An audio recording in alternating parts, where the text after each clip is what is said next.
What if we put Batman in a giant mech suit, like the one that Iron Man built for him at the end of the movie, and then pit that Batman against Godzilla? Who would win? Let's get into it. Now, before we start, I want to point out that Godzilla is not the only giant monster that Batman has faced off against before. In Detective Comics number 836, he faced off against a giant Clayface. During the fight, Batman got hit with some of Clayface's acidic goo and was falling down this giant hole in the ground. Bruce said to Alfred, "I'm gonna need some assistance," and Alfred replied, "On my way," which can only mean one thing. The Batmech was called in to save the day. The Batmech showed up, scooped Batman up, and then punched Clayface so hard in the gut that it sent him flying. A few panels later, Batman was standing on the Batmech and fired the Batmobile's harpoon gun at Clayface, but it just bounced right off his body. So then Batman took things to the next level. He used the Batmech speakers to amplify his voice to a deafening roar, and it worked. Clayface lost all of his strengths and turned back into Bat. But even though Batman had won the fight, he still couldn't help but feel like something was missing, like there was something more that he could have done to end the fight quicker or make his life a little easier. Fast forward to the pages of Batman Incorporated #1, where we see Batman go head-to-head with the monster Godzilla. The fight takes place in the Arctic, where Batman ends up taking damage and getting frozen solid. Then again, he calls in the Batmech to come save the day. This time, the Batmech comes, armed with an axe, and after delivering some devastating blows to Gogan, it breaks its sword clean in half. While this was happening, Batman was able to thaw himself out and regroup, realizing that they were fighting too close to the innocent bystanders that they needed to protect. Batman jumped on the Batmech and used his grappling gun to swing them both away from the city. Then, once far enough away, Batman said, "Go," meaning for the Batmech to attack. It delivered a powerful uppercut to Gogon's jaw and then picked him up and threw him down onto the frozen lake. Finally, Batman gave the order to deliver the finishing blow. The Batmech raised its axe high above its head and brought it down onto Gogan, ending the fight and saving the day. But these are just two examples of how Batman has used the Batmech to defeat giant monsters.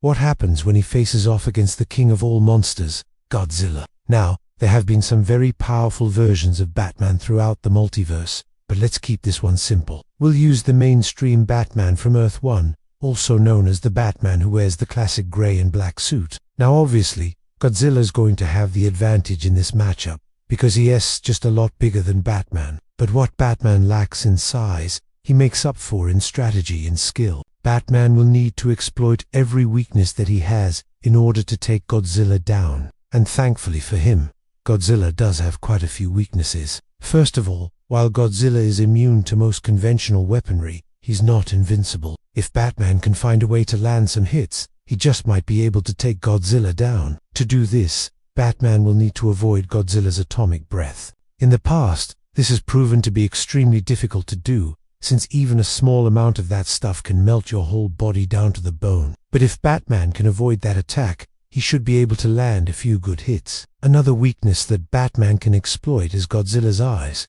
They're pretty sensitive, so if Batman can figure out a way to blind him, that should do the trick. One way Batman could try to blind Godzilla is by firing some sort of explosive at his face, kind of like what happened in the original 1998 Godzilla movie, where some kid accidentally blinded him with a fire. But that's probably not the best idea, considering Batman is pretty close to Godzilla in size, so that blast would probably hurt him, too. Instead, Batman could try using smoke pellets to blind him, or maybe flash grenades or something. Next weakness that Batman can exploit is Godzilla's dorsal plates. These are the bony plates that run down Godzilla's back. They serve no real purpose other than to look cool, and they've also proven to be a fatal weakness for Godzilla in the past. In the 2014 Godzilla movie, for example, these plates actually helped bring him down. The military was able to target them with their weapons, and eventually destroyed them, causing Godzilla to weaken and fall down. Another weakness that Batman can exploit is the oxygen inside of Godzilla's body.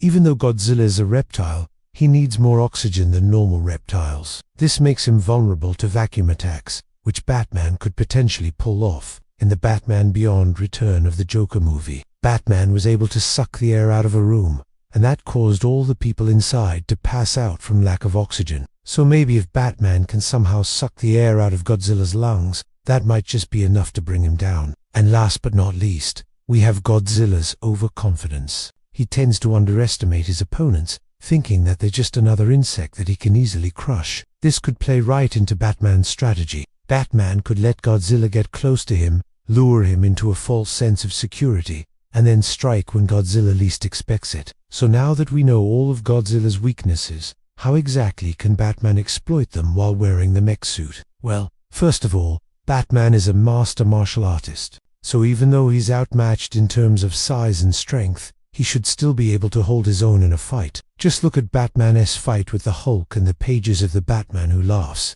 Number 3. He goes toe-to-toe with the big green guy, and even manages to land a few punches. Granted, the Hulk was holding back and Batman was using fear toxin on him, but still, it's pretty impressive. Another thing that Batman can do is use his grappling gun to swing around Godzilla's body, blinding him and hitting him with batarangs, or maybe even setting off explosives. Or maybe Batman can use the Bat-Mech's built-in weapons like the machine guns and rocket launchers to attack Godzilla's weak points, like the dorsal plates on his back. Maybe the mech suit even has some sort of vacuum system that can suck the oxygen out of Godzilla's lungs. And then there's the option of Batman controlling the mech suit from afar using remote control technology. Kind of like what happened in the Detective Comics 836 story, where he left the mech and got inside the Batmobile. He could do the same here. Leave the mech suit and get inside the Batmobile and then use that to fight Godzilla. Maybe the Batmobile has some sort of long-range weapon that can attack Godzilla without putting Batman in too much danger. The possibilities are really endless,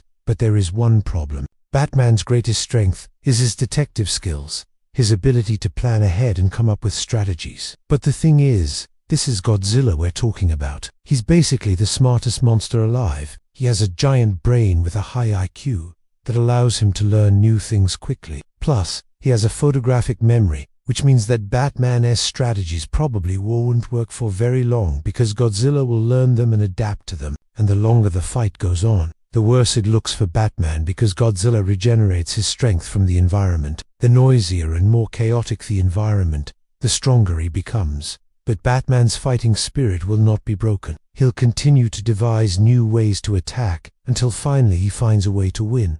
Who do you think will win the fight? Let me know in the comments below. And while you're down there, make sure you like and subscribe so you don't miss any of my videos. Until next time, stay safe out there.